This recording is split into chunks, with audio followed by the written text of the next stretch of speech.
welcome to the Doom Paycheck, the show where we'll give the payday to the newest WADS of every month. In today's first episode, I might have really picked some WADS from previous months as release date implies, but I'll let it pass since some of these were updated on September 2022, so let's look at a few Doom WADS from September 2022. Let's see which WADS either deserve the paycheck or either deserve to get fired. But before that, I have to preface this first episode by saying this as being an idea that has been running in my head for a while, and I wanted to showcase in some first impressions some new Doom WADS that may be worth checking out or not. Take in mind these are generally first impressions, so your opinion on these WADS may differ from mine. After all, this show is to reward the good work of Doom, so let's do so. If you like to see more of this series, feel free to give this video a like and subscribe for more. So now let's move on to the WADS. The first entry in this month is called Existential Dread and is made by Andrea Rovenski, aka Cyberdemon531. This is some sort of Doom 2 Minnesota warm-up series of levels reminiscent of the late 90s style of Memento Mori 2 and the sort, for which I'm pretty much sort of a fan. Some bit of nitpicking here, but I feel like I should have an early SSG somewhere in these levels, although it's not that much of a big deal, and I also feel like some of these levels feel a bit cramped, but regardless, if you want to put your Doom speedrunning strats to the test like Andrea does, this WAD might be up to your speed. The challenge here is pretty interesting for non-linear levels, which can evolve into a chaotic mess of spawning monsters and whatnot.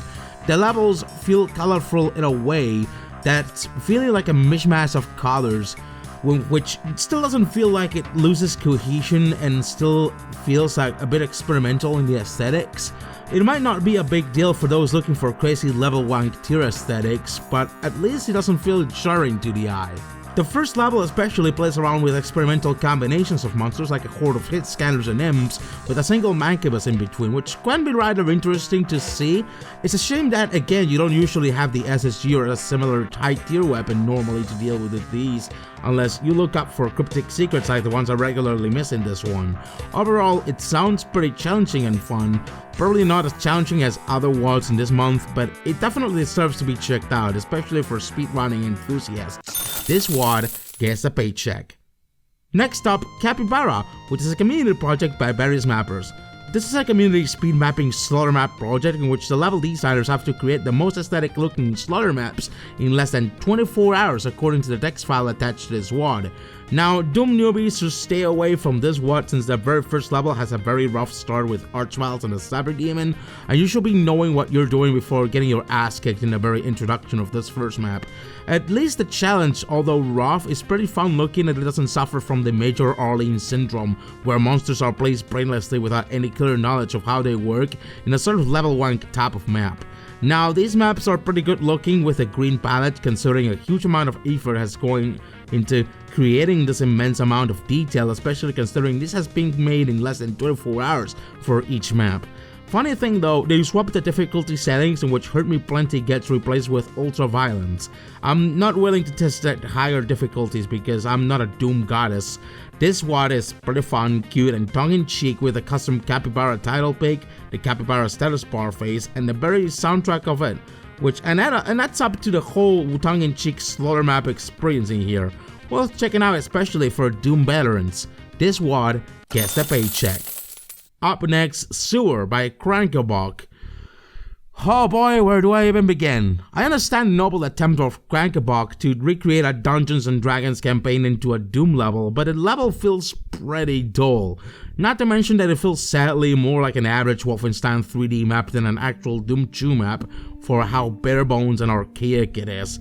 Also, the text file says it's Boom compatible, but somehow this WAD only works with DZ Doom. I guess that's what happens when you only playtest on DZ Doom. This map is labyrinthic, boring, it's easy to get lost in the sewer maze that feels the same every time, and even the TNT style fake wall secrets aren't really that much of a saving grace for the map, which are still somewhat obligatory to progress apparently. The map is a boring slog where occasionally you have to fight off small tiny packs of imps, pinkies, cacos, and sometimes the occasional revenant that barely makes it to spice things up. I became fed up with this map once I didn't know what to do in this poo-poo maze full of greenish brown and brown after so many attempts at progressing on this level. Overall, this WAD gets fired. Last but not least, we got Overboard, made by Mouldy. I can see the Syriac inspiration not just in the soundtrack of this WAD, but also in how zany, explosive, and action-packed this WAD plays. I only played the first 2 levels of this WAD and I felt like it was truly a blast. This boom-compatible WAD is set in a tropical Caribbean trip setting, starting at a cruise ship full of hit scanners and whatnot, and the levels continue in between boat trips. I like how the second level is called Bones Island for how crazy it gets with the revenants in the end. It's tense and butt-clenching, but not in a bad way, and I felt stressed for constantly safe coming in between getting sandwiched by revenants and other sorts of crazy doom monsters, and in the end, I felt a deep sense of relieving fun. Like it was some sort of roller coaster ride that's meant to clench up your butt and then make you feel orgasmically good in the end. This also had a critical bug fix update very recently, so maybe those who missed it can check it out now. Totally recommend it. This WAD gets the paycheck. So that's 4 Doom WADs you can check out or not for September 2022. What are your personal picks for this month? Let me know in the comments below your personal Doom WAD picks of this month. As usual, more content of this type coming soon hopefully, so stay tuned. Give this video a like if you enjoyed it, and if you want more, hit the subscribe button. I'll see you in the next month with a Doom Paycheck.